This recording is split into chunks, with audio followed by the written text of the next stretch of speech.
The pristine walls of a high-priced European clinic cannot hide the massive scandal exploding across the globe right now. While the public focused entirely on the total ruin of Andrew Mountbatten Windsor, a newly unsealed paper trail has just exposed a second highly covert operation taking place completely under the radar. It turns out Sarah Ferguson was making secret, unrecorded visits to Jeffrey Epstein while he was actively serving time behind bars, even sending private messages signed off with a chilling proposal. Right now, she has completely vanished from the United Kingdom, moving like a shadow between luxury wellness sanctuaries to avoid an unprecedented wave of incoming fallout. We are stripping away the public relations cover-up to expose the exact, uncensored messages that change everything, which is why you'll want to stick around until the very end to see the final, shocking document investigators just uncovered. If you love deep dives into the dark secrets the mainstream media refuses to cover, do me a quick favor. Pour yourself a fresh cup of tea, hit that subscribe button, and join our inner circle so you never miss a single update. Now, let's look at exactly how this secret operation began. Sarah Ferguson, my God, it's getting worse. So it's been revealed through The Telegraph that she visited pedophile Jeffrey Epstein twice at his office for a bogus firm he set up while imprisoned on a child sex offence. The article says that the former Duchess of York met him on 2 occasions at the Palm Beach office of this fake company he invented to secure work release while in jail. And she also planned to meet him a 3rd time at the headquarters of this bogus firm, the Florida Science Foundation, but her travel plans fell through. Look, Christo, it gets worse for Fergie. I think she needs to stay far, far away from the royal family. She is toxic. The massive paper trail exposed by the Department of Justice reveals that the deception started long before the public caught on. While ordinary citizens believed a high-profile inmate was securely locked away, a brilliant loophole was being exploited in plain sight. Reports suggest that a shell company called the Florida Science Foundation was completely fabricated for one specific reason: to give Jeffrey Epstein a 12-hour daily pass out of his cell. Insiders say this fake headquarters in Palm Beach became a quiet meeting ground for the elite, far away from the prying eyes of prison guards and official visitors' logs. But the real shockwave hit when investigators realized exactly who was utilizing this hidden pipeline. 2 distinct dates, one in April 2009 and another in May, showed that Sarah Ferguson mapped out a direct path to this exact location.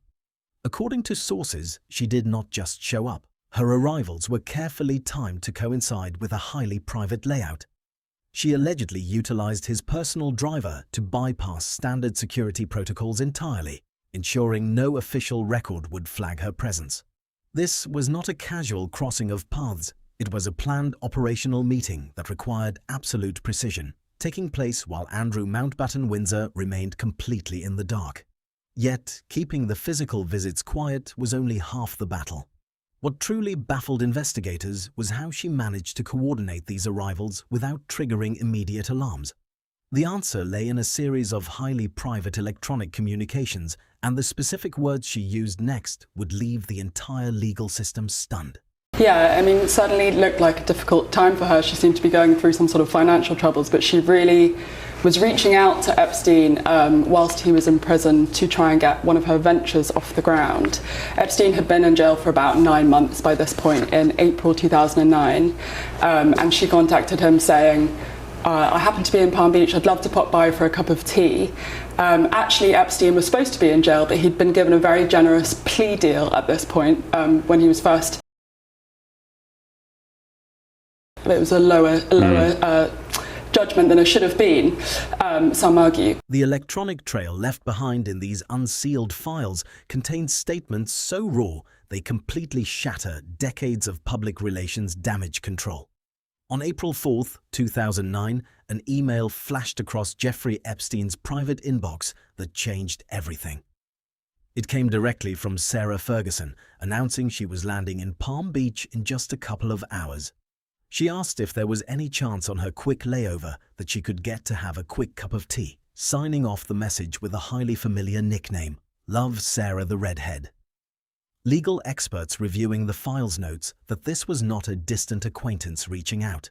It was a direct, casual line of communication to a person serving an active sentence. But as investigators dug deeper into the digital archives, the tone of these messages shifted from casual check-ins to something far more intense. By August of that same year, another message surfaced where she openly thanked him for being the brother she always wished for, adding that she had never been more touched by a friend's kindness. Rumors indicate that a massive influx of cash was moving around this exact same time, which immediately raised red flags for investigators tracking the financial ties. The most staggering piece of evidence dropped in January 2010, just 6 months after his release.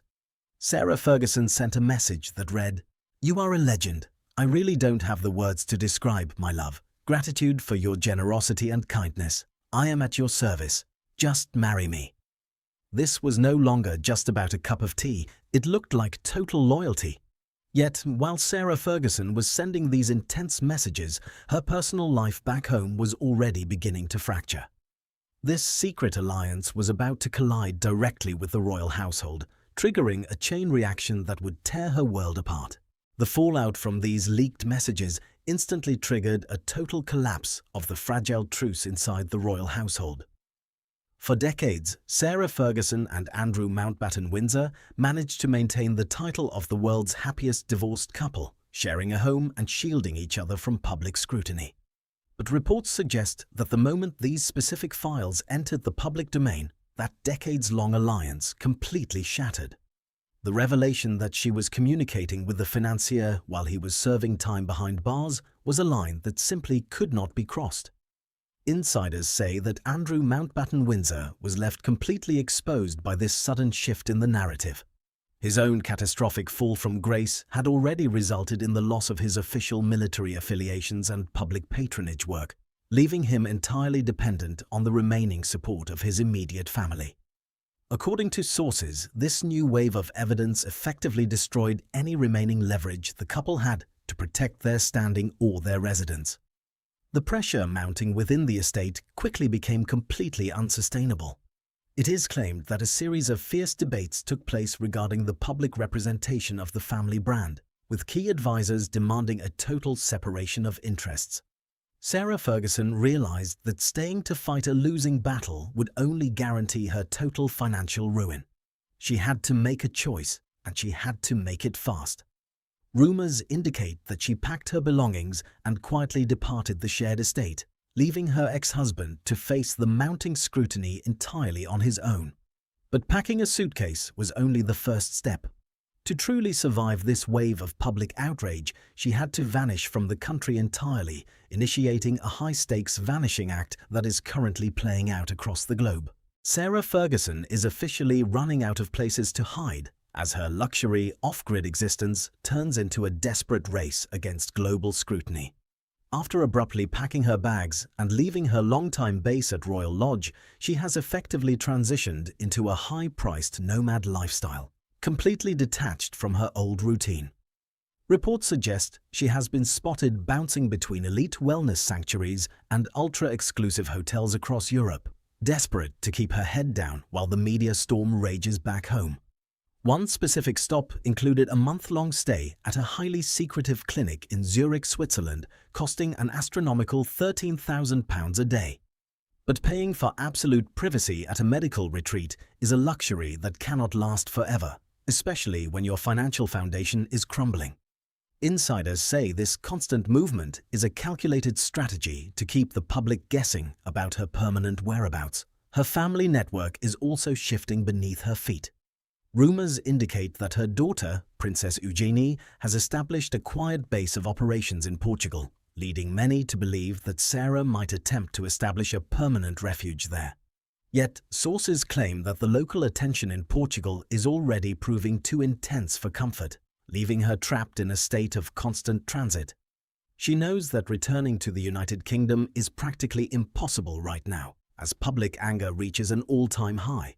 It is believed that she is actively attempting to completely rebuild her personal brand entirely separate from Andrew Mountbatten Windsor, who remains utterly ostracized from society.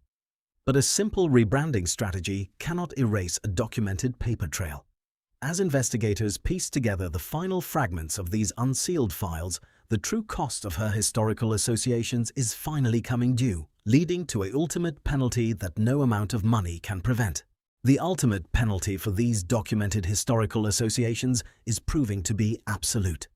For Sarah Ferguson, the loss of her permanent base at Royal Lodge and her subsequent exile to high-priced European sanctuaries are not just temporary setbacks. They represent the total collapse of a carefully constructed public profile. According to sources, the dismantling of her charitable foundation, Sarah's Trust, combined with the severe legal scrutiny surrounding Andrew Mountbatten Windsor, has left her completely isolated. As more unsealed pages from the electronic trail continue to enter the public domain, the ability to simply look the other way becomes completely impossible. The strategy of moving like a shadow between luxury wellness retreats can delay the inevitable, but it cannot alter the documented records held by global investigators. The unfolding reality indicates that no amount of public relations maneuvering or distance can fully erase the digital footprints left behind over a decade ago. Ultimately, the biggest question remaining is not where she will travel next, but what will happen when the remaining fragments of this international investigation are finally brought completely to light. If you want to stay ahead of the curve as these massive international files continue to leak, make sure to hit that subscribe button right now. We are tracking every major development that the mainstream media refuses to touch, so tap the notification bell to ensure you never miss our next deep dive. Let me know your thoughts on this entire situation in the comments section below. Do you believe a permanent public recovery is even possible at this point? Thank you for watching, and we will see you in the very next video.